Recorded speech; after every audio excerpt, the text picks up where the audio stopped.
YouTube and Hello. Facebook and all the places. I'm going to click one more button. Welcome. All right, everybody. Official. Welcome to episode 5 of The Right Reasons. 5. It's yes, 5. So we got sick, we were traveling, a ton of stuff happened, so we missed our usual recap time. So this episode is a double feature with both episodes 5 and 6 of The Bachelor, but this is episode 5 for us.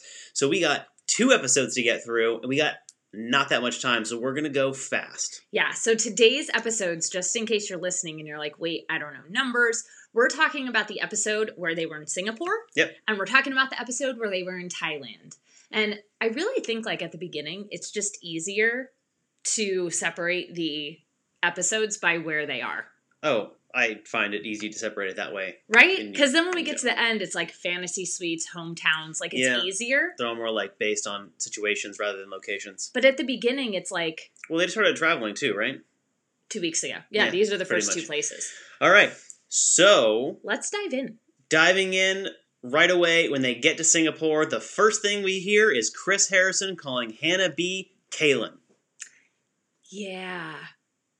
Good burn. I wonder if the producers told him to do that, to get under her skin hardcore. 100%. And I think that we can almost put a pin in the beauty pageant contestant drama at this point, because clearly it was way amped up by the producers. Clearly it is not the focus of the show. So do you have anything else to say about it before we just kind of put a pin in it and like... Well... when we put the pin in it, it's going to have to come out of what happens on the show. If you're jumping ahead. Okay, that's fair. So, it's announced they're going to Singapore. Woo! Everyone freaks out. Onyeka makes more jokes about virginity and says that she's not a traveling virgin, but Colton is a traveling virgin. Oh, how ironic. That's so funny. Not funny. It's not funny. No. So, Tayshia actually gets the first one-on-one date. And we were so excited to see this because Tayshia was someone who stood out to us from the very beginning. She seems incredibly self-confident, incredibly self-assured, and she was not getting enough camera time. There are a few people like that. Cassie wasn't getting enough.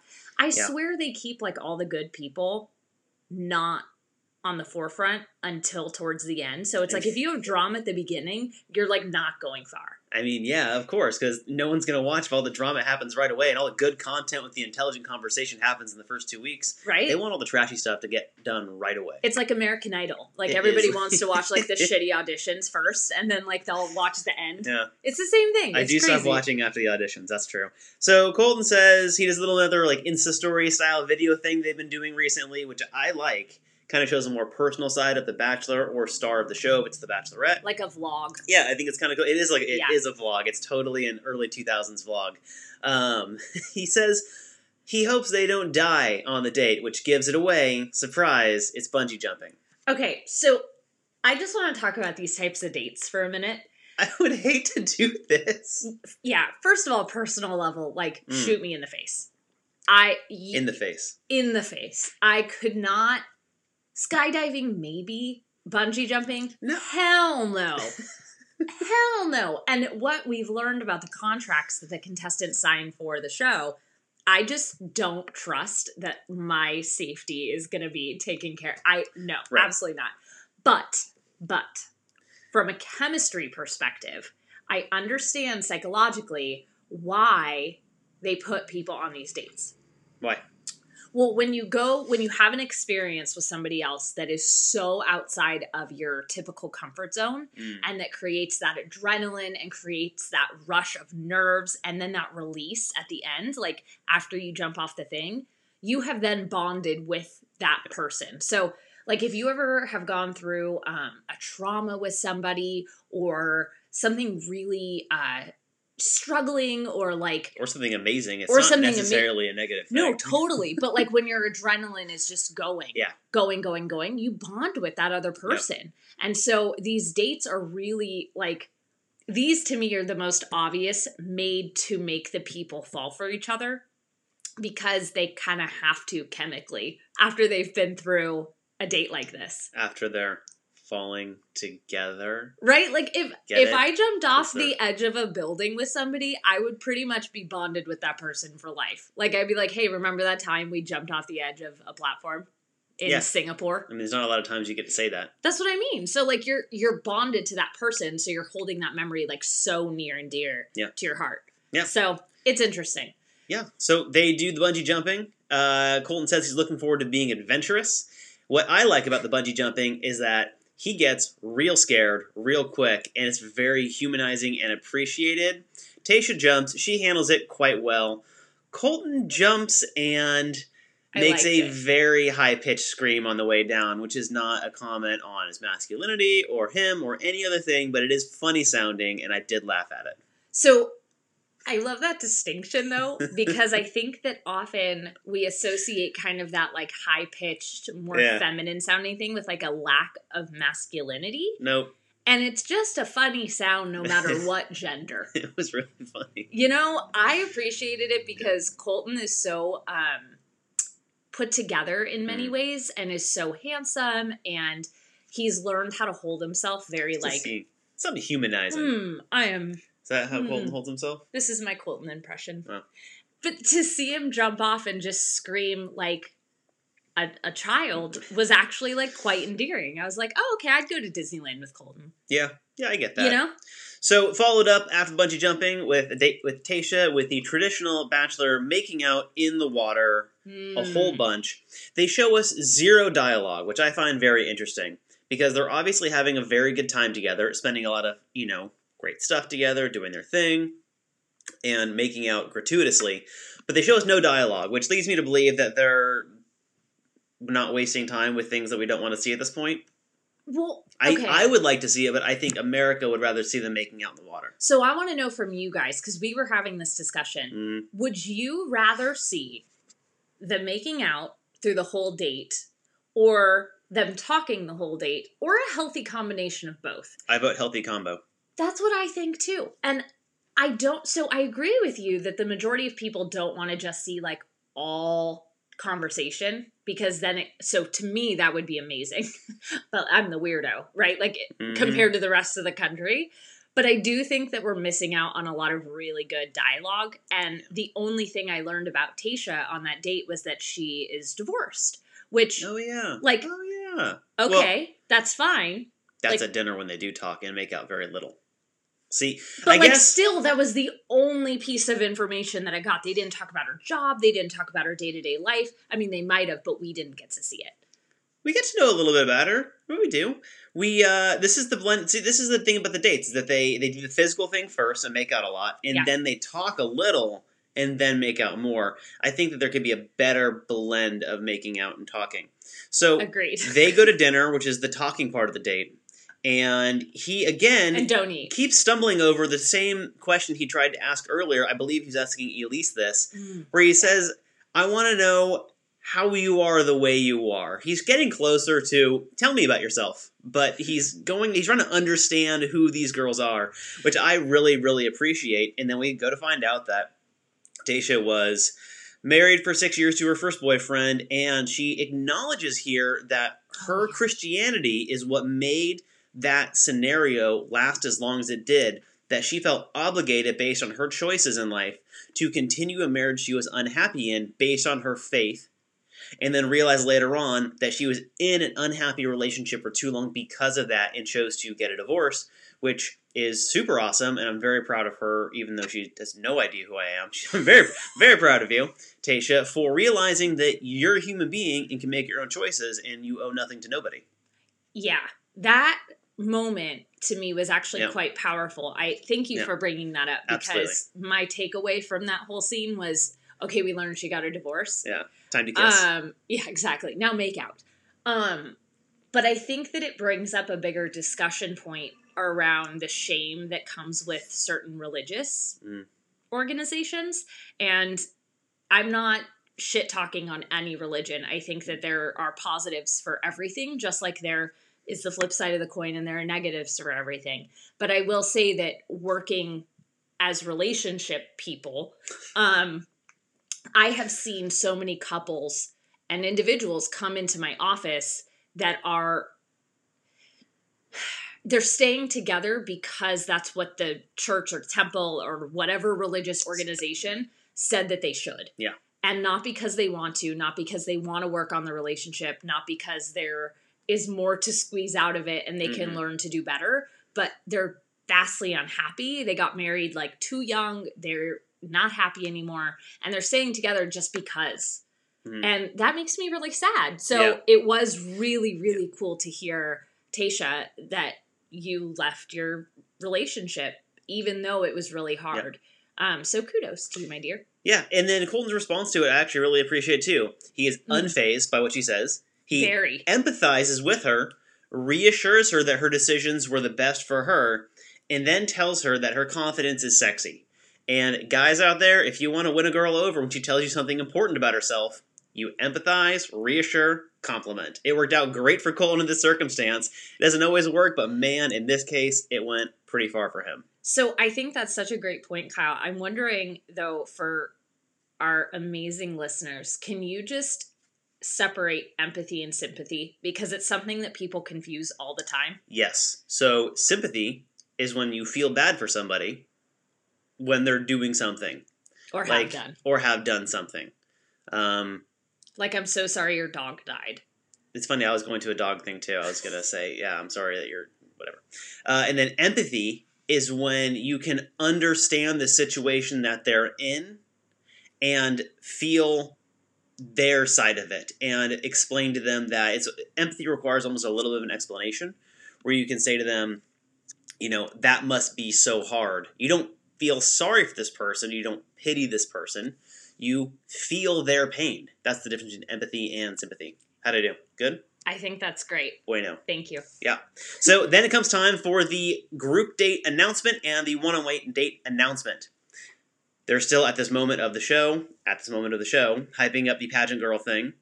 Caelynn gets the one-on-one. Hannah B crumples into tears. We move forward. All right. So we can skip through that. Right. Tayshia gets the date. Super excited. Or Tayshia gets the rose. Pardon me. Super excited. We really liked her. Colton opens a champagne bottle in a closed environment by taking the cage off and shooting the cork off into the inside of the Ferris wheel they're in. It stressed me out so hardcore. At some point, I will do champagne bottle opening etiquette for you. It'll be on this YouTube channel, and it'll be a 30-second video of me opening a champagne bottle for all of you romantic people out there who think popping a bottle of champagne is romantic. I'll show you how to do it without putting your eye out. Colton put people in danger today, and I look down on him for it. There's a better way to do it, and it frustrates me every time I see it on TV. Okay, wait, but pause for a second for just like a tiny bit of context. Kyle and I met, for those of you who don't know, we met as corporate trainers working in hospitality, and we were going around opening up restaurants. And so we trained people how to do things like open up a champagne bottle properly so that nobody gets hurt. So that is where that level of passion comes from around the champagne. We have seen it hit people in the eye. We've seen it bounce off of ceilings. I hit somebody once, but I was not being careful before I knew better. So I just thought that context is very important. We talk about that often. It's true. It's very true. Wanted to give it context. Very highly critical of how television portrays opening up bottles of champagne. Moving forward, though, group date time. They're in Singapore. It's a group date. They go to a flea market of sorts, and Demi sprints out in front to get that Becca-style leg lock hug that we all love, I guess. So this starts the conflict inside of me that has been going on for the past 2 episodes of my flip-flop of love and hate Demi. Yeah. In previous episodes, you guys have heard me specifically say that I thought that Demi was acting in a really unhealthy way, that she was showing really severe signs of just not a very emotionally healthy human. And in these 2 episodes, and I know we're only on the first one right now, but over these 2 episodes, she did say some things that were so positive and so spot on and called some of the other women out in a way that was actually really good. Yeah. That this started literally when she ran out ahead. That was the first moment where I was like, well, I guess I would have done that. And inside I started judging myself like, oh, but I said that I didn't like. And it reminds me of Jaime Lannister on Game of Thrones. She, to me, is the Jaime Lannister of The Bachelor. And here's why I mean that. There are things about the character, and I get that I'm calling her a character because on TV she's obviously edited to be more of a character than in real life. Yeah, life doesn't have a script. The character, well, neither does The Bachelor. The character of Demi has really positive aspects and has made some really wonderful decisions. And then also has certain life circumstances that has put her in a position where she has to be a certain way to survive. And sometimes that encourages the negative behavior. And that to me is very similar to Jaime Lannister on Game of Thrones. It's a reach, but I'll give it to you. Right? It's a reach. But okay, I get it. They're both blonde also. So if you're listening, you guys, let me know what you think about she that. shows up in the next episode missing a hand. Spoilers. I'll be a little bit more on your side on that one, but I don't. Might be a weird experience in Singapore. Anyway, she actually says some really smart stuff, and I'm reading off my phone again in case you always wonder why I'm looking down. We take notes on our phones, so I feel like I have to announce that because I'm like looking down this whole time. Courtney is overthinking everything super hardcore and being like offended that Colton hasn't like specialized time for her, but that's not the way the show works. Like, I always get so confused when people go on the show and then get frustrated that they're not getting more time when they're also not making an effort to get more time. That's like sitting and not having a job and being like, why isn't someone paying me? I'm like, well, you're not doing anything to get money. Like, what's the disconnect here? And Demi is like, hey, if you want time, go get time. And Courtney's like, well, I feel like he should have time. And Demi's like, okay, I'm going to go get time. And then takes more time, which makes Courtney melt down a little more. But I thought that was great. Yeah, I mean, she's like, if you want time with him, go get time with him. And Courtney's like, well, I don't know. And Demi's like, okay, I'm going to go get time with him.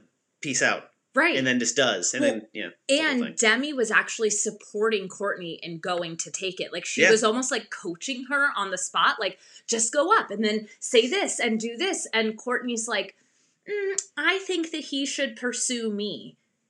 And that to me is like the quintessential victim mentality of someone who's like, why is this happening to me? Instead of, I have some responsibility in this. I can actually go talk to him if I want. Yep, 100%. So then we get the thing we were talking about with Demi and Colton, where she shares her stuff from back home. Is that where she shares about her mom? Yeah, so her mom was released from prison, like the day that she was giving that talk to Colton, and she just, she's afraid that she's going to be judged for having a mom who's in prison. She has all these conflicting feelings because she's her mom, but then she also committed a crime that landed her in jail, which is obviously conflicting. And very. It was nice to see Demi being emotionally sensitive to other people and showing kind of a softer side of herself. I do understand, it hurts me to say it, a little bit of why she is the way she is to the other girls. Yeah. Her thing about age shows me that she is just clearly a little immature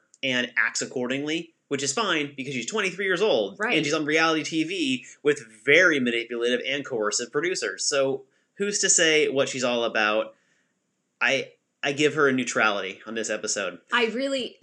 And honestly, I would love to sit down and talk with that woman. Yeah. I think that Demi has some things in her life that have gone on that many of us cannot understand, but I think that it creates feelings that we can all empathize with and understand. And so often we can write it off and say like, oh, well, I don't have a mom in jail, so I don't know what that feels like. Yeah.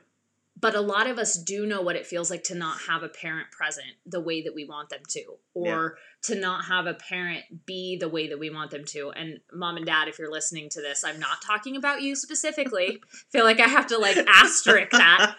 But those are feelings that as humans, we've all had somebody important to us in our lives not live up to be the person who we want them to. And to have that be your mom, that's got to be really hard. Absolutely. So I want to sit down with Demi. And to talk about it on national television, too. That's a big deal. It is. Right. So, it really is. Speaking of talking about things on national television, Courtney decides to get toe-to-toe with Demi, which doesn't go well. And this is me writing down basically that, Demi had to explain how the show worked. Here's what I find interesting. Everyone can have their own opinions about Courtney and Demi and all that. But here's what happened. Here's what happens.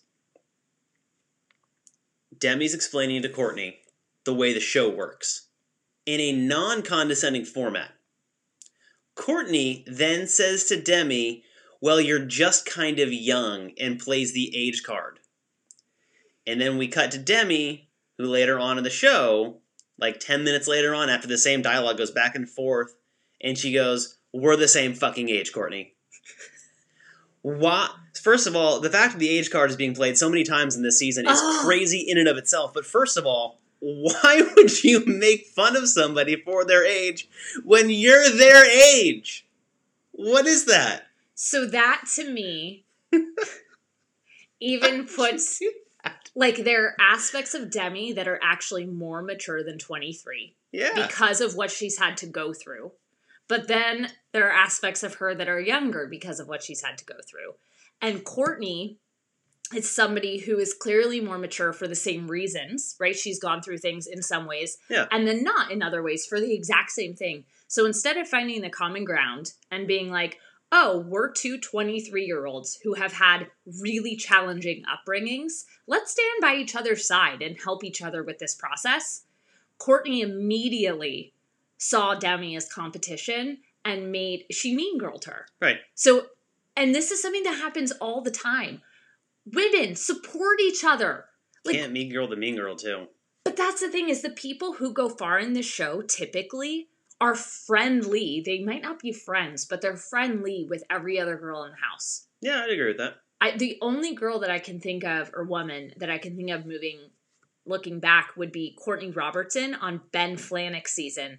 She's the only, like, villain who actually ended up winning the show. Everybody else got along with people. I think there's a reason they don't do that anymore. But that's just so interesting to me. It's like, why do we have to be mean to each other? Yeah. I just saw Mean Girls the other day, so this is, like, very fresh on my fresh mind. in the head. So then it gets to Caelynn's one-on-one date. Oh, can I say something about this? Yes. Okay, so I want to skip through the pretty woman aspect of the date because I think that it's just useless. And I think that it's a very outdated trope of a date, which is like the pretty woman date is where, like, you buy them all the nice clothes and they play, like, dress up and they, like... I do disagree with you in one way. Okay, go ahead. She is a fashion model and pageant model. It does make more sense to have the model clothing. It's a little bit in her wheelhouse. It's like if someone was a chef being like, cook me a meal. But it does make sense in this context. A little. I still don't like it. A little. That's fine. I think it's extremely... They don't have a version on The Bachelorette where the guy goes out and buys a bunch of suits and, like, walks around in models. Would you have an issue if they did? No, then it would be equal. You heard it, Bachelorette producers. But, like, do you see what I'm saying? Yeah, like, why? I'd be down. I don't see why there isn't, in my opinion. Because Becca had the pretty woman date on Ari's season. Oh, yeah. Yeah. That's right. They bought some sparkly dresses. Uh-huh. See? But that's the joke about Becca, because she wears all sparkly dresses. So I want to skip through that part of the date, if that's okay. Yep. And skip to dinner? Yes. Okay. Yeah. So before we get into this, I just want to preface it with, if you have experienced any form of sexual assault, please reach out for help. Yep. I just cannot say this enough. I was honored enough at the morning after the show aired. I got an email, from one of the journalists at Refinery 29. And I was able to contribute to an article about how to talk to your partner or somebody you're dating about a sexual assault that you've experienced. And I will link it in the show notes here. It is so incredibly important, and it made me so happy to see that ABC left the entirety of this conversation in the show. Mm-hmm. Agreed.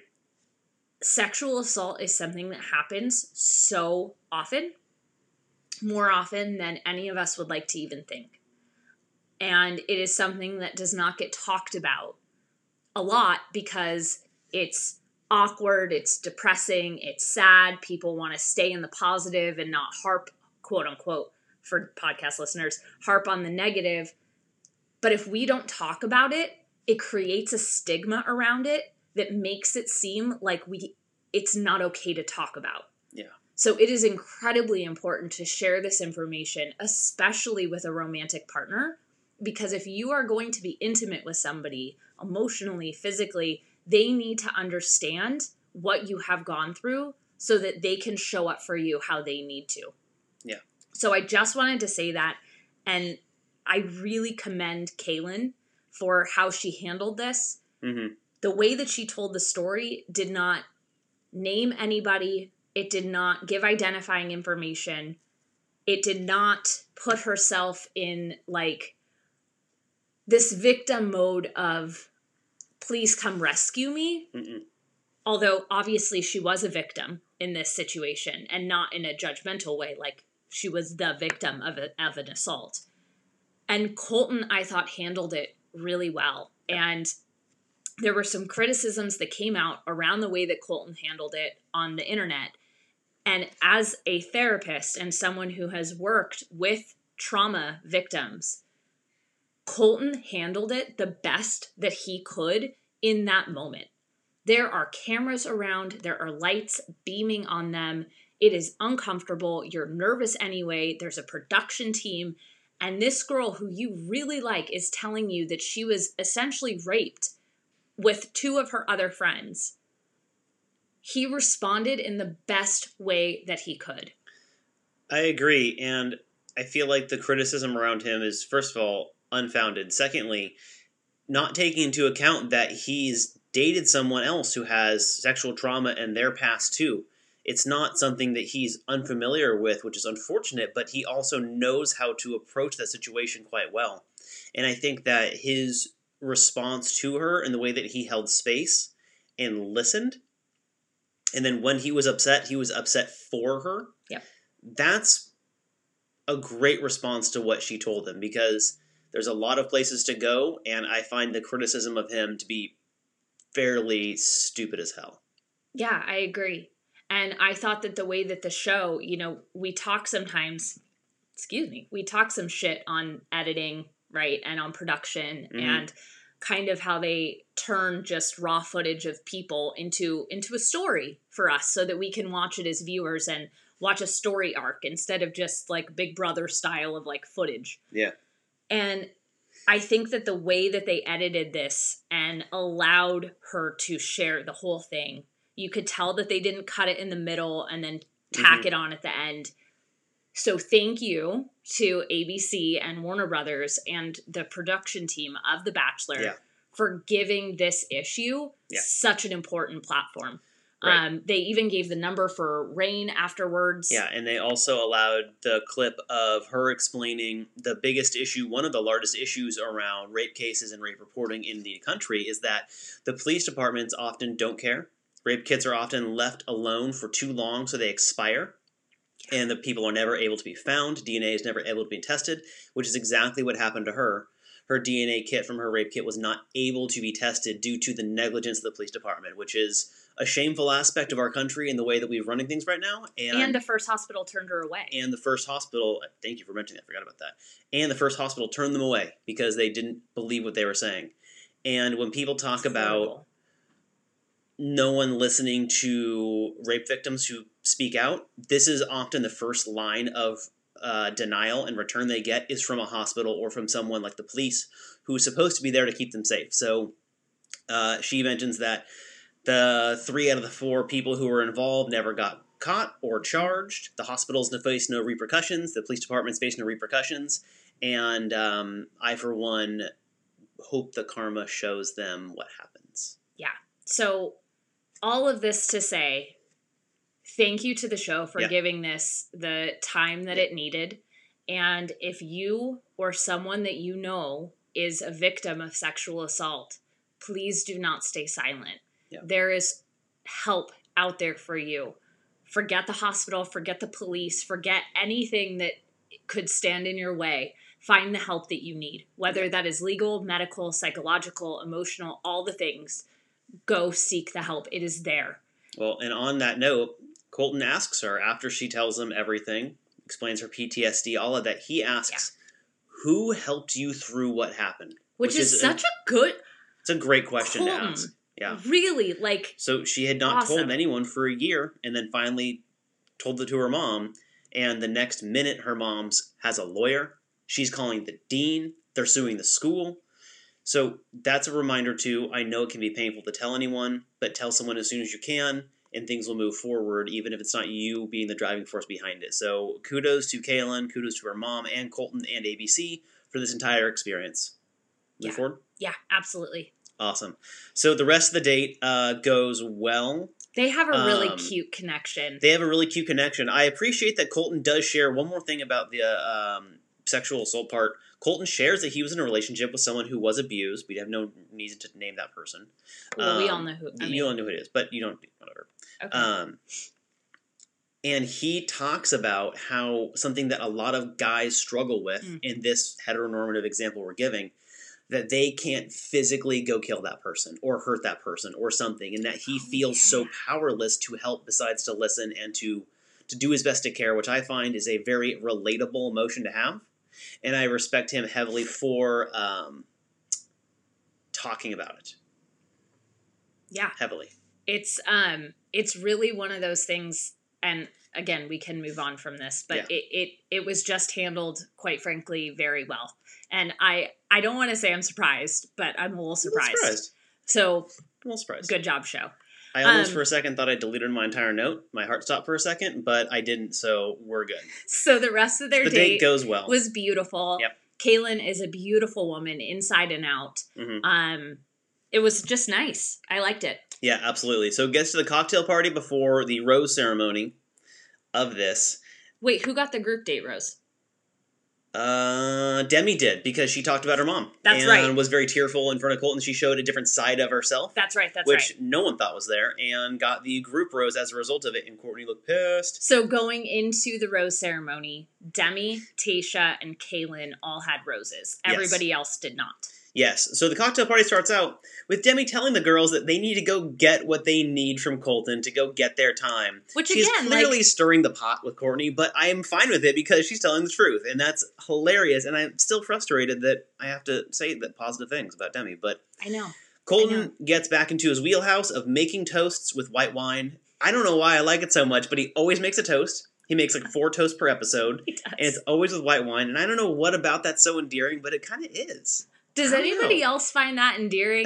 I feel very neutral about it. Kyle thinks it's endearing, but I support your feelings, Kyle. Yeah. So the girls all try to take Colton off one by one. Hannah G gets some time. They snuggle in bed and then both misuse the term OCD, which is a personal pet peeve of mine. And mine. How did they use it? Do you remember? In terms of making the bed. She's like, your bed is made. And he's like, yeah, I'm a little OCD. Okay. You made the bed. You're not OCD. Did you make the bed 3 times before you left the house? Then you might be OCD.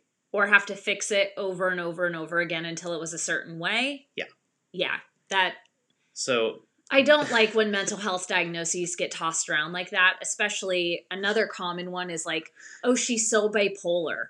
And they're talking about somebody who is moody. Yeah, that is not bipolar. No. Not bipolar. Colton and Hannah tongue kiss on the bed like an 80s sex scene. They have slow music played. You know the scene in Top Gun?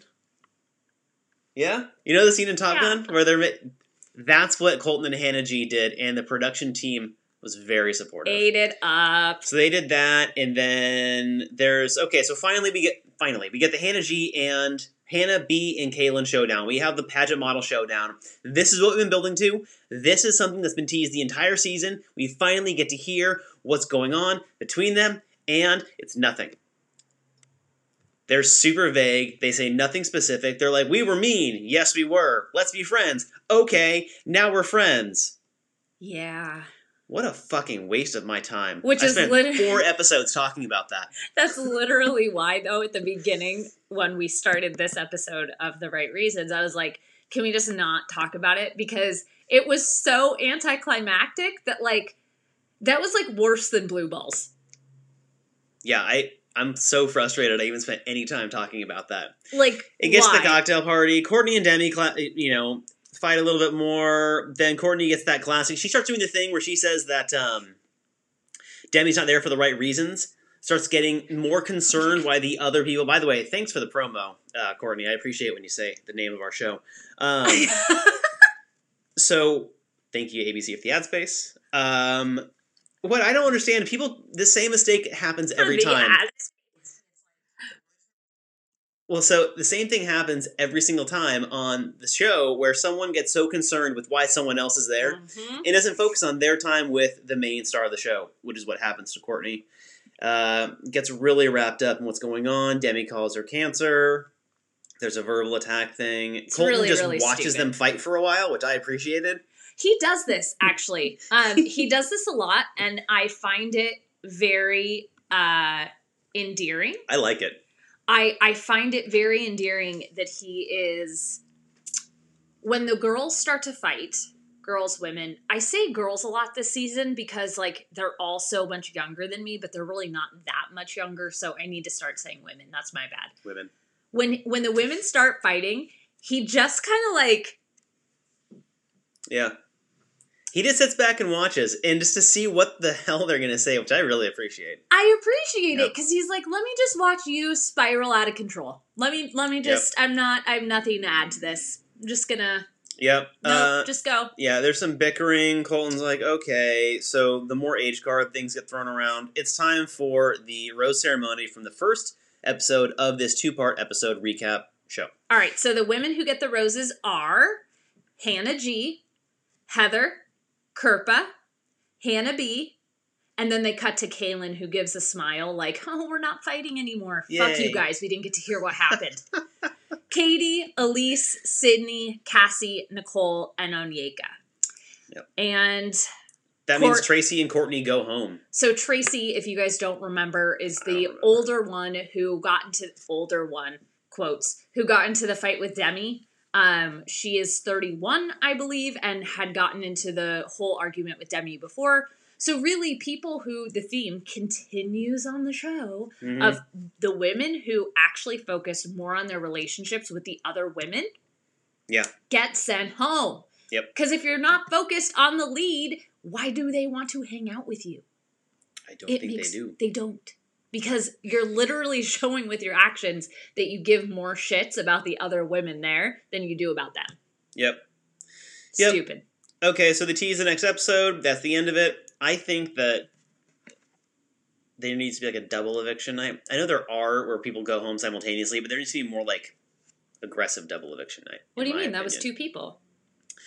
But I wanted to be like a surprise where it's like, oh, you thought one person was going home. Now 2 people are going home. I would like the surprise they do that and they do that in Hell's Kitchen.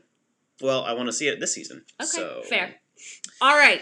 Thailand. So, let's hold on. We have... Whoa.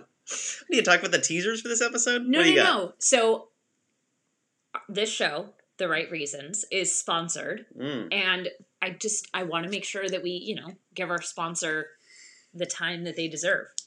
Kyle, do you want to tell the people about our sponsor? Absolutely. So, sponsoring this episode of the podcast and YouTube show and this Facebook Live is Right Wellness Center and their Inner Circle. What is the Inner Circle, you ask? Oh, so glad you asked.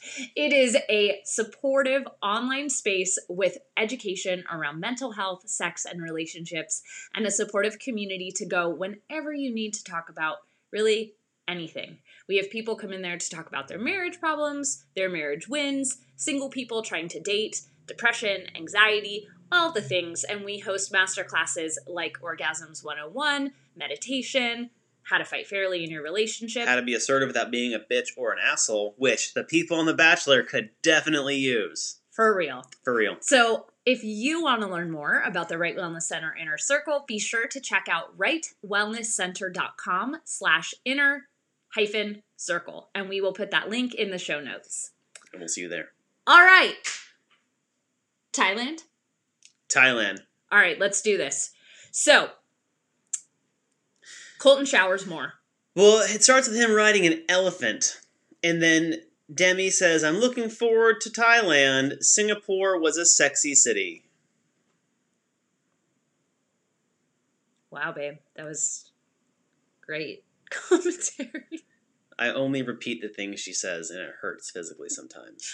So Heather, Never Been Kissed Heather, gets a one-on-one card, and the date card says, let's experience something new. Which, I wonder what that could be. Do you think it's going to be a kiss? Do you think? For this 22-year-old who hasn't had a first kiss, which, I have a hard time criticizing, but I also don't. It's very confusing. I don't really know how to respond to it. Yeah, Like, okay. Heather's another person that I would love to sit down and talk to. Yeah. Because I don't judge at all, of course. No. But it is fascinating to me, especially later in the episode, we learn that she dated somebody consistently for 8 months. And, like, I know when I was dating, there's no... Anyway, we'll get there. But here's my issue, though. Okay, go ahead.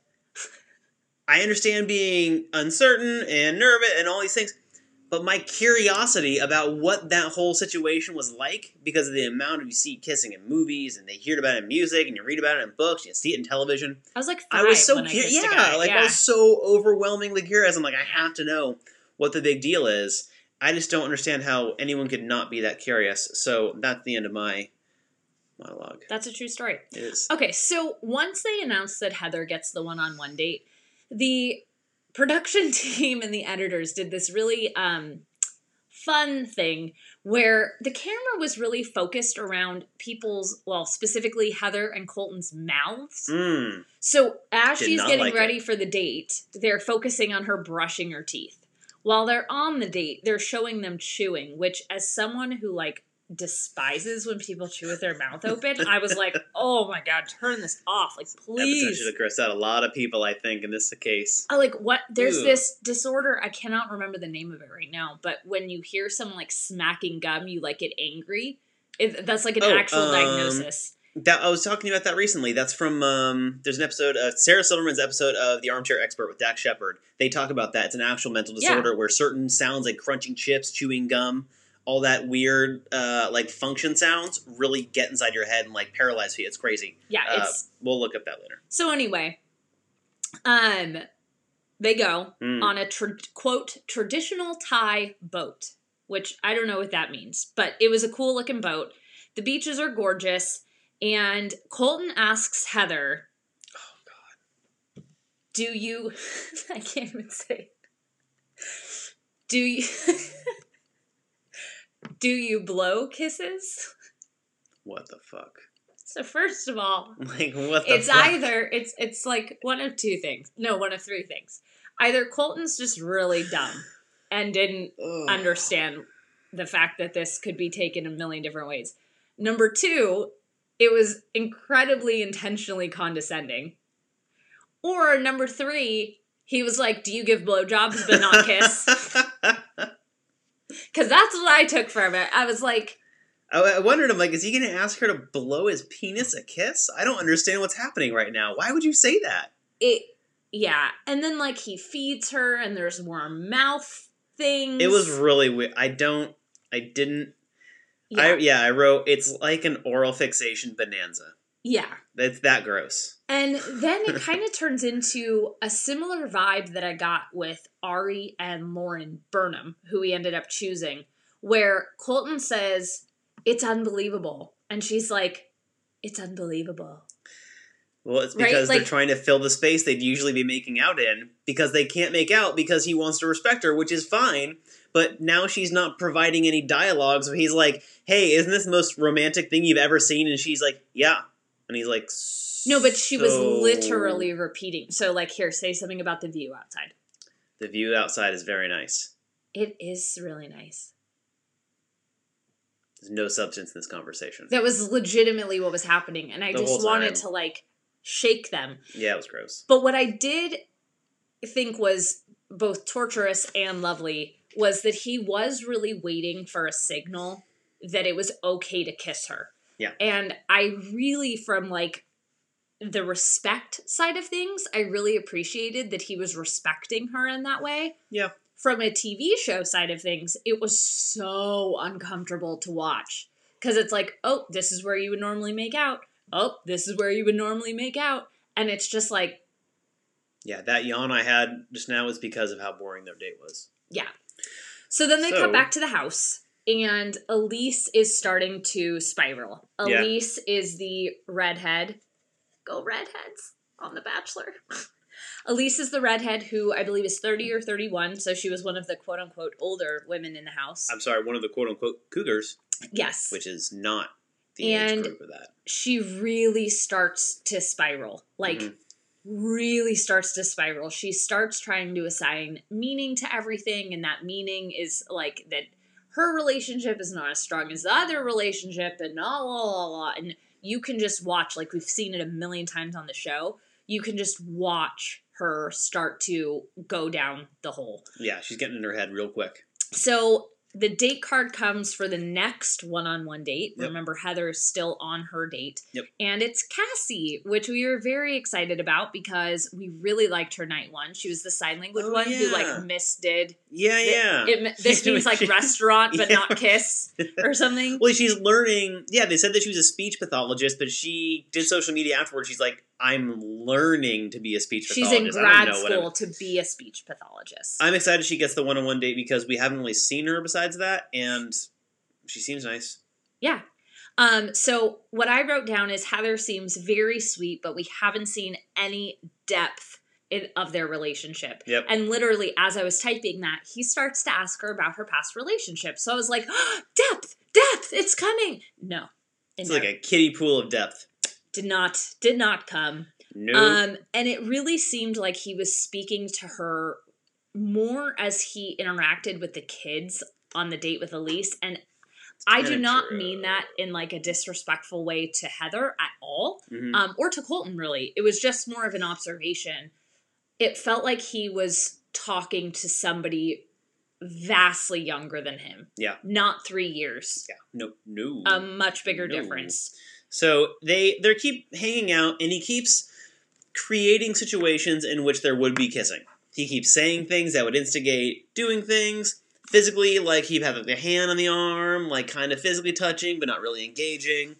Keeps leading stuff into it. But the thing is, he keeps telling her, I'm really making sure, like in my process in the show, I want to make sure that I start like really going into these new relationships and like really exploring our new relationships. And it's thinly veiled, like, I need to know if you're like willing to kiss me, willing to access your sexual being physically to move on. It's not a requirement by any means, but it's also a premise of the show. And he needs to know that the woman that he's going to end up with by the end is physically in touch with herself in a way that it would be complementary to him and his needs and all wants and all of that. Like, he needs which a I partner. actually appreciate. I thought that he communicated it pretty well. 100%. And that's my issue with the date, is that he's in a no-win situation. Yeah. If he sends her home, it's because, if he were to send her home after this date, it's because she wouldn't kiss him and America would crucify him for this. Because how dare this virgin do the same thing to someone else who has a lack of other experience around sexuality. But he's also bored as fuck on this date. And he's like, anything. I don't even care if you kiss me. Say words. Like, he's trying so hard. And he's not getting anything back. So it sucks for him to be in a no-win situation on national television where if you act like how you want to, you're in trouble. So you have to kind of sit there and like, okay, be on a bad date on TV. Great. So they end up kissing, Yay. Which was her first kiss. Mm. And again, I saw all over the internet Colton getting criticized. Why didn't he take her off camera? Because you're on a fucking TV show. They're not going to let... You think that the producers are really going to allow the woman who came on the show and said, I've never kissed a guy. And signed the contracts. You think that they are going to allow that kiss to not be on camera? Mm-hmm. You think that was Colton's decision? They can't show Colton's first time on camera, so they're sure as shit going to show this one. Seriously. They would if they could. You know they would if they could. Yeah, they would. So here's my issue, though. I feel dirty. Here's my issue, though. This is exactly what I wrote. Fireworks, fire, ocean, Thailand, her first kiss. She giggles and it's cute, but like, come on, who cares? This is my issue with it. It's perpetuating this princess fetish in our culture, this Disney perfect scenario. The man sweeps the girl off her feet, and then they're in an ocean in a foreign country, and it's beautiful, and there's fireworks, and blah, blah, blah. That's not how first kisses work. She does not get, like, a carriage out of a pumpkin afterwards. Like, nothing, there's no magic in the air. It's very odd that I keep calling it a fetish, because I feel like it is. It's not a fetish. A fetish, you're using the word fetish like they use the term OCD. Fetishized? Nope. Okay. Well, then say the thing that I'm trying to say.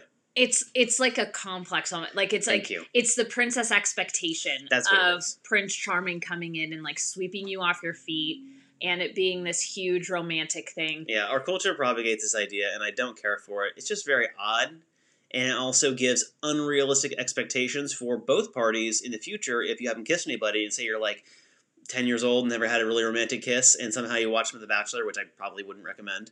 But seeing that will give you super unrealistic expectations, and if people are going to talk shit at Disney for doing it, then point the finger where it belongs. This also perpetuates that idea. Also, for the record, we love Disney. We Oh, love totally. Disneyland. It's the entire concept of the princess needing to be rescued and swept off of her feet by a prince that is the issue that we're talking about. So Disney is like the term that gets tossed out, but we're not throwing Disney under the bus. It's like our whole society. Oh, yeah, no, Disney theme parks and all of that I love. It's the movies from like the 30s, 40s, and 50s that I question. Right. And those stories are quite old. Oh, those yeah, were not totally. Disney originals. Totally, and they've done a good job. We know Frozen. Okay, so anyway. Cut back to Elyse. Elyse. So the date ends with Heather. Done. Okay, so that's over. Done and done. So we have 3 main things left in this episode, and we will try to go as fast as possible. I know we're doing a double recap, so we're trying to not go forever. I haven't lost my voice yet, but I've been drinking tea this whole time. I know. Or so is it tea? Elyse, so Heather walks in the room, starts talking about her date, and Elyse legitimately just gets up and leaves. I forgot. Like, she was like, oh yeah, that's sweet. Okay, I'm out. Imagine going to a meeting at work, and then you sit down and start giving your presentation, and someone just gets up and leaves right at the beginning of you talking. And the women look around like, what the fuck is shit? What? Like, yeah, what's going on? Funny. It was so funny. weird. So she starts walking over to Colton's room.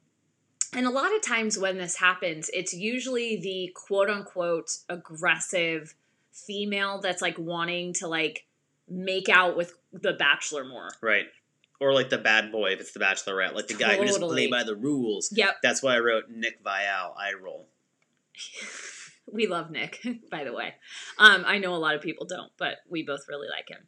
So she walks up to the door and says probably one of the more stupid comments of the entire episode. This is funny, though. So he opens the door.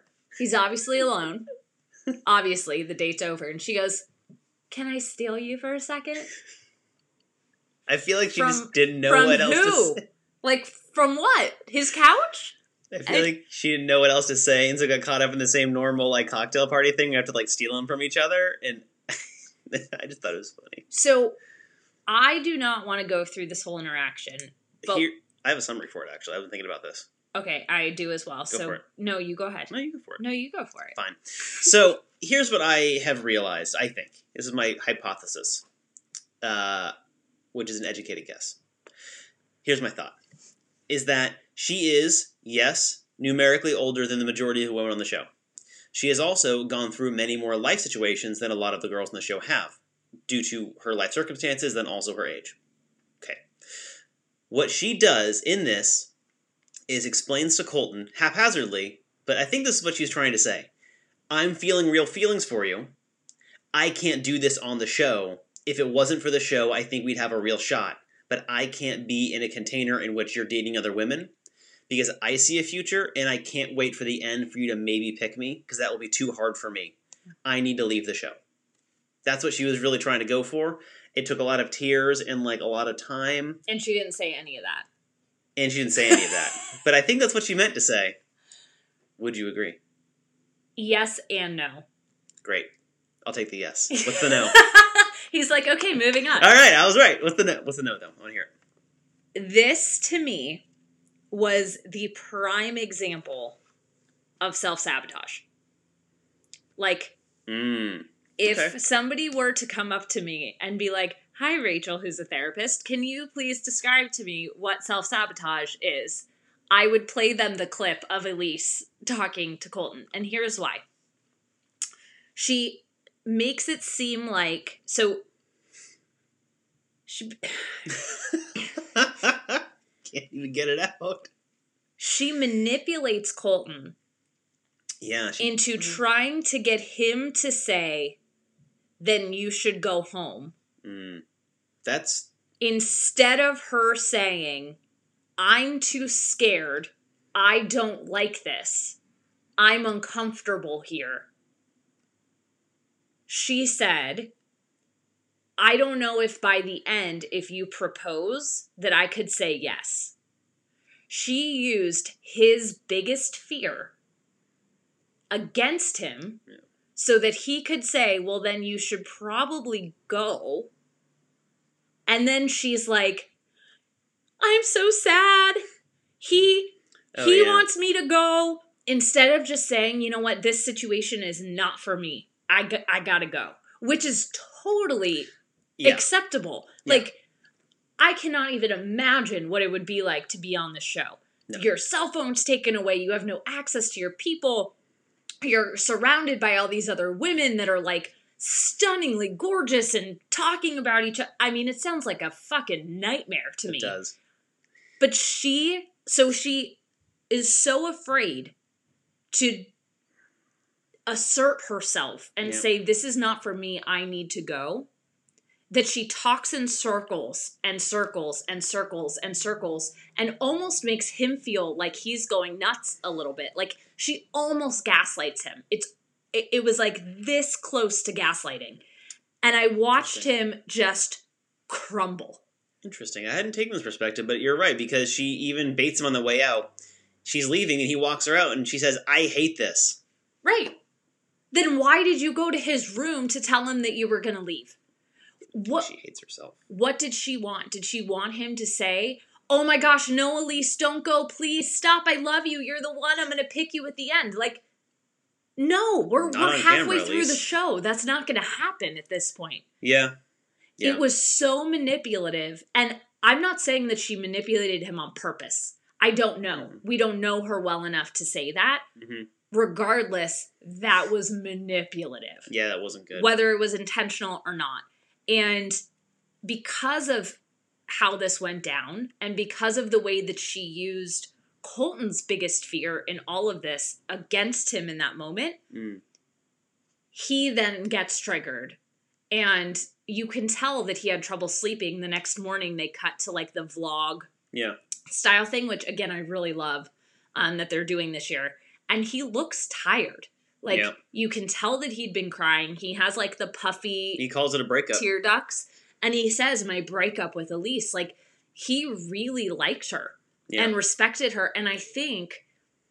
I'm going to take a guess here just based on experience. And if Colton or Elyse, you ever happen to watch this and want to correct me, please do.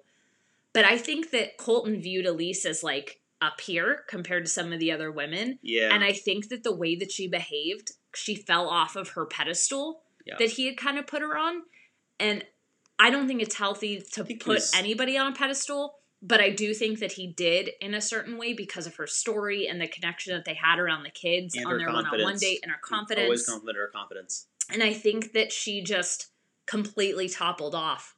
And so it was like being disappointed in her and having one of his biggest fears come true. Yeah. Yeah. All of that. That summarizes it quite well. That's my mic drop about Elyse. Yeah, no, that's perfect summary. Then he talks about how he's messed up, blah, blah, blah. Yeah, we get He's emotional. Okay, so then we're to the group date. Group date. Jungle date. So we can really skip through this. I don't even know what to say about this date. It was another one of the things, like the tug of war thing. This reminds me of what happened on, was it Becca or Ari's season, where there is a competition and then one team loses and has to like go back to the house and one team to spend more time. Yes, it was and then bowling and Crystal had a meltdown. Well, and so then he's like, I'm just kidding. The losing team can hang out with me too, and like brings them in and invalidates the entire idea of the whole competition and contest. Yeah, that was Ari's season. The jungle thing was the exact same. They're like, we're going to go rough it, and everyone's uncomfortable in the woods because these are a bunch of people from big cities who have never really been in the woods. And Colton's like, this is good because I want my future partner to be able to be uncomfortable. Totally get it. Here's the issue. Of the 3 teams to go forward for like grubs and shit. Is it 3 or 4? Whatever, doesn't matter. Doesn't matter. One team goes to the Bachelor mansion area or the hotel area or something, gets champagne, real food, does some shots together, and then come back in a golf cart. And then bring burgers. And then they bring back food. The idea was to forage for some food and then bring it back to Colton to show how resilient these ladies are. Very hunter-gatherer kind of like cavemen thing. But I liked it because it wasn't like women stay and rest while Colton goes and finds you food. Like they actually had to go. Yes, they did fulfill the traditional gathering woman role in this case, though. Just saying. Well, they hunted bugs. That's gathering. Bugs don't go very fast. Wait, is it really considered gathering? Yeah. Really? Yep. Okay, I want someone else's opinion on this. If you're listening to the podcast, you're here with us live, can you please let us know, is going out to forage for bugs to eat hunting or gathering? Because gathering to me is like berries, like things that are not alive. Describe the action of catching a bug. I have to kill it to eat it. Therefore, it's hunting. You catch it. Just grab it. It's killing a living thing, though. Okay. Hunting. Agree to disagree. I mean, hunting is a little extreme, but maybe, is there something in between hunting and gathering? I think foraging actually is foraging implies gathering with effort, I think. Someone chime in. Anyway, someone chime in. It's us. So no, on YouTube or then Facebook. It's time to eat stuff. Some of them eat grubs and worms. Hannah B is so down to eat whatever makes Colton like her, is what I wrote. Yeah. My favorite part of this whole date, though, can I just tell you? Is it the snake thing? Yes. So we find out on this episode during this date that Colton has a fear of snakes, and his face when they put the snake near him reminded me. So when my little brother, God, he's gonna kill me. Good thing he's overseas and will not see this. When my brother was little, he did not like bugs or like lizards, like any kind of reptile, anything. And he had his birthday at like one of those animal parties where you like touch snakes and bugs, which did not track at all. I don't wonder why your parents picked that. I don't know what was going on, but I remember very vividly my brother's face when they put the snake and like giant iguana near him, and that was Colton's face. It was like my brother's like 6th or 7th birthday, and Colton's face just turned into the most endearing 6 or 7-year-old. It was the sweetest thing. He was genuinely like, get the snake away from me. He is a child in that way. It's pretty entertaining. It was really sweet. Not much has changed for your brother. Yeah, I know. Which is funny. So Tayshia plays an amazing game in the foraging gathering situation where all the girls are running around this forest gathering grubs and whatever. And she's like, hey, Colton, look at this tree over here. So he goes off with her, and then immediately she sticks her tongue in his mouth, which, if you're looking for some one-on-one time on the middle of a group date to get some more, personal time, it's air quotes for you podcast listeners, with the contestant that you're trying to woo over, she did a great job. Did a great job so much the other girls are like, she did that. And I'm like, you're not mad that she's doing it. You're mad you didn't think of it. Be more resourceful. Again, don't be upset at the competition. Go Tayshia. Yeah, I like Tayshia. And good for you for thinking of, what is my goal here? More time with Colton. Mm-hmm. Okay, how can I get it? Right? It's not overt disrespect to the other women. She's not shit-talking the other women to get more attention. Time. She is just taking the time when it's available. Yeah, and I think that that's great. So I think, we can move on. So it's time for the one-on-one. The girls also discuss Elyse leaving and talk. Oh, yeah. Okay, so we're going to get to this whole Onyeka, Elyse, Nicole situation at the end when we talk about the rose ceremony. Yeah, they split up the editing here. Interesting. They start the one-on-one and immediately cut back to the ladies. So let's talk about Cassie's date, and then we'll talk about the ladies, and then end with the rose ceremony. Hmm? Okay. So this is what I gleaned from Cassie's one-on-one. Cassie wins the show. It's too natural. It's like we were watching it, and I forget which one of us turned to the other, and we're like, is that like us on the show? Like the way they interact is so coupley and there's that, all this stuff people complain about where couples are gross, they have like this intuitive thing, and they know what it is going to say. I mean, all that, it's like that. It's so odd. Also, they look like they're supposed to be together.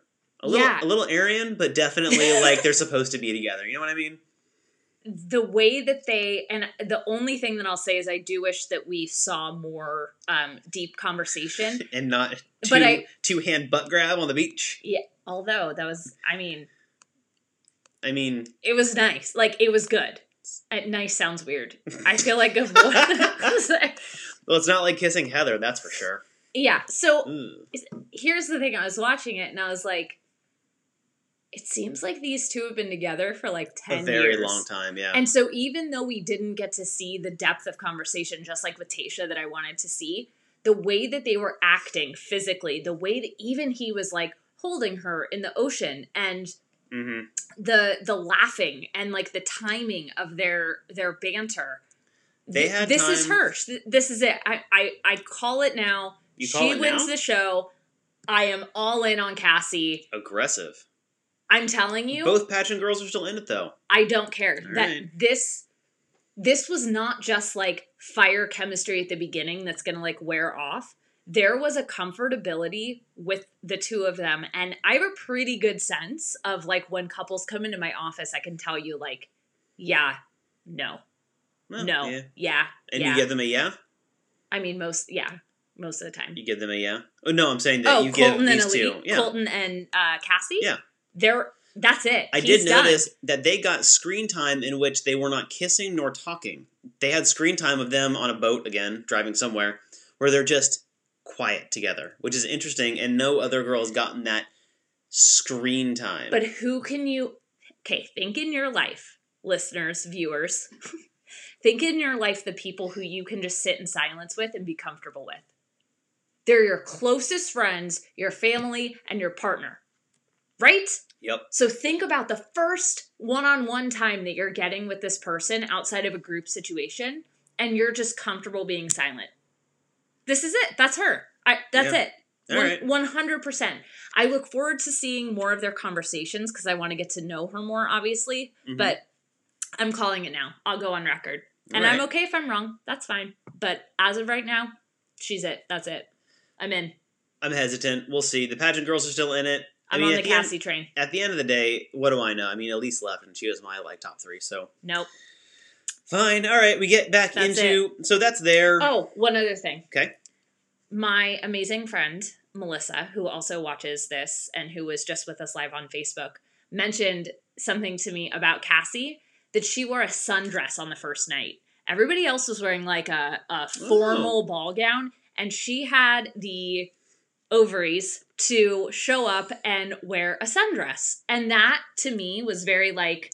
You don't think that was overly confident?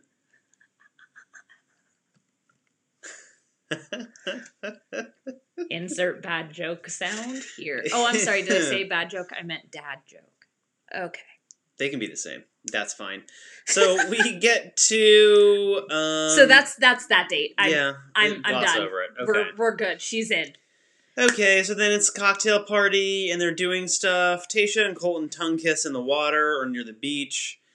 The girls talk about Elyse. A bunch of stuff happens. This is the drama. Yeah, Hannah B is... I wrote doing her thing, which is being annoying. Wait, no. We gotta talk about this Onyeka... That's coming after that. But that's what we're skipping to, because everything else has... We're skipping to that, then. No. It does, though. Hannah B is talking to Colton. She somehow mentions that she would do well in a zombie apocalypse based on her bug-finding abilities. I disagree with her on that. And then she also uses a lot of cliff-jumping metaphors about being in a relationship with Colton. Oh, yeah. A lot of jumping off of things, and it kind of sounds like she's considers marriage to be some sort of, like, landing experience or, like, death experience, which I found odd. And then she literally says she's falling in love with him.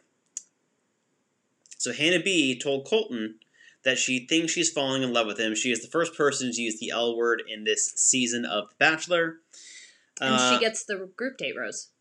And she gets the group date rose because she went and ate bugs, I think. So this is my question.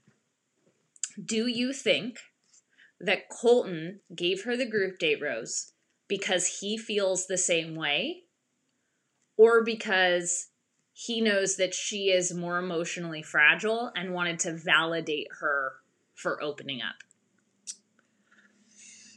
I know which one I want to say. No, but thinking about Colton himself. I think he's probably into her a little bit. I don't know why. He hasn't seen the crazy parts of her that we have seen in the house. She's very polished when she's with him. That's the thing. Polished? She couldn't even give a toast. In the beginning. Once she got through that first part. Okay, yeah. He's been keeping her around for a reason that's since fair. then. She's very good with him when she's with him. It's the weirdness that we see when she's not with him. And I also wrote that her saying she's falling in love is a little bit of pre-ejaculation. Jumping the gun. Oh, no. I remember why you wrote that down. I don't mean to, correct you publicly, but I thought that was why I wrote it down. May I? Yeah, sure. You were saying that it was too early. She finished too fast. She got there too quickly. Oh, yeah. Well, they were having a conversation. She just leaps right into it. Yeah. They're talking about the cliff jumping, and she's like, I'm ready to fall with you, or I'm ready to jump off whatever building or skyscraper or tree. You're like, why jumping off these things? And then she's like, I'm just falling in love with you. And okay. Now Onyeka, Nicole, and Tayshia get into it. Okay, so this is what we'll do for the rest of this episode. Quickly. We're basically just going to recap this drama. Because then the show ends and they leave us on a cliffhanger. There's no rose ceremony. Yeah. So, first of all, can I talk about how much I dislike when the show cuts us off in the middle of a cocktail party? I need my rose ceremony in each episode. I think that's why they do it to you. So you'll Please, keep watching. But it makes me not want... Well, no, that's not true. I'll always watch. It doesn't make me want to keep watching anymore. That's good. Than if the rose ceremony happened. And I don't like not seeing people go home. It just really bothers me. I need to figure out why it bothers me so much. But anybody else with me, if you agree with me, put a yes in the comments here on YouTube. And if you're listening to the podcast, just DM me or something. Because I feel like I need some validation around this. It just drives me nuts. Okay, Fair so enough. let's recap this drama and then we'll preview next week. All right. GTFO. Here's what happens. Onyeka starts getting a little bit aggressive with the other girl, starts saying some weird things. She says that Elyse, who's no longer on the show to invalidate what she's saying, no way of arguing what she's saying, which I find very interesting that she brings that person's name into the play. Onyeka says that Elyse said something about Nicole. Nicole apparently said to Elyse that she was not there for the right reasons. She wants to use the opportunity to escape Miami. Nicole is a person. She's a human being. She's not a prisoner. She can escape Miami whenever she wants. I was in Miami a little while ago. I escaped. It was fine. So Onyeka is now going around telling everybody that Elyse told her that Nicole is no good and not there for the right reasons. So That's the name of our show. Thank you for that. Well, the funny thing is that Nicole's the one who says right reasons later on. So Nicole, thank you again for the ad space. More ad space on it. ABC. So here's the thing. They just go back and forth, and you said this. Now this person said this. Elyse said that. And so Colton does the thing that I love him the most. He tells the girls. So Onyeka is talking to him, tells him all this shit about Nicole through proxy Elyse. And then Colton tells Nicole, hey, Onyeka said this about you. Well, Onyeka said that Elyse said. Right. Yes. Yeah. He tells the girls who is talking shit about them. Yep. And I think it's amazing because immediately Nicole goes right to Onyeka and starts getting into it. Okay. Onyeka, I'm sorry. Why You're are a you shit doing stirrer. this? All you want to do is deflect from paying attention to you. So I don't know if that is a self-esteem thing. I don't know if it is a need for attention and it's easier to get attention by creating a stir. But in the history of The Bachelor, It's a no-win. when right there. has it ever helped you as an individual to go tell the Bachelor, so-and-so said something about so-and-so, so I just thought you should know. Now, if somebody is being directly mean to you, like if let's say it's a gender neutral Bachelor. It's almost me, apparently. Kyle's being a dick to me, and I want the lead to know that Kyle is being rude to me. That's a little bit different. Still doesn't go very well, but like at least it's firsthand. You're talking from your own experience. Mm-hmm. My experience in the house is that Kyle's being an asshole, right? Mm-hmm. Like it's firsthand. This was Elyse told me about a conversation that I didn't hear, that Nicole said this thing. Then it turns out Tayshia speaks up and says, whoa, hey, I was there. That's not what Nicole said. And then Onyeka does the thing that people do when they're lying, with like, well, I don't know. I mean, she said this to me, and then I heard something else. And all the girls are watching are like, it's not going to happen. And Tayshia she gets confrontational in the best way, where she's like, that's not what happened. You're not telling the truth. And immediately lets the air out of Onyeka's bag of lies, which is helpful because now Onyeka has nowhere to go. She deflects, and Colton is hearing all of this going on. So, no. So then Nicole talks to Colton, right, and tells Colton that Onyeka has been bullying her, which I don't think we've seen enough footage to really say ourselves if indeed she's been bullying. Mm-hmm. However, I don't agree with the decisions that she made. Mm-hmm. So Colton then comes back, pulls Onyeka aside, and says, hey, Nicole told me that you are bullying her, mm-hmm. and that you called her mentally or emotionally unstable, and et cetera, et cetera, et cetera. Mm-hmm. Then Colton goes away and continues his evening. And Nicole and Onyeka get into it on this like separate couch. So all the rest of the girls are sitting on one couch. Colton's off with one of them. And the two women, Onyeka and Nicole, are sitting bickering on the couch. Finally, Colton comes over. Okay, so Colton comes over and sits down while they're bickering and just sits there. They don't even acknowledge him. They just continue to bicker for like what felt like an hour, but it was probably like 5 minutes in real time of what we saw. Mm-hmm. Finally, Colton tries to interrupt. They ignore him, which so clearly, like, if you are there and are really interested in this guy, mm-hmm. your focus would immediately go to the guy. They are so wrapped up in this that he gets up, walks away, is clearly upset, and then end of episode, to be continued. Yeah. Did I summarize it pretty well? Yeah. What'd I leave out? A bunch, but it's okay. Nothing of value, I guess. It all kind of goes to the same thing. There are a few oddities we could probably go back to, but we can just skip over and wrap it up. Yeah. Anything that sticks out that you want to... No, I think we're good. We skipped over everything else from the show, so yeah, I think we're good. Yeah, we see Colton leaving, walking on the beach, and he says he's over it. Demi cries a bunch, and that's it. And the teaser for the next episode is muddy showers and oily tubs. I am really excited to see next week's episode. I'm excited to actually have our show back on its normal day and time. Absolutely. And if you have enjoyed this, please do us a favor. Subscribe to our YouTube channel. Subscribe to the podcast. Leave us a rating. Give the video a thumbs up. Share this with a friend. Screenshot it and tag us on Instagram. It's @TheRightReasons. And you can find out all the information about when we go live on what channels at therightreasonspodcast.com. And that is right with a W. therightreasonspodcast.com.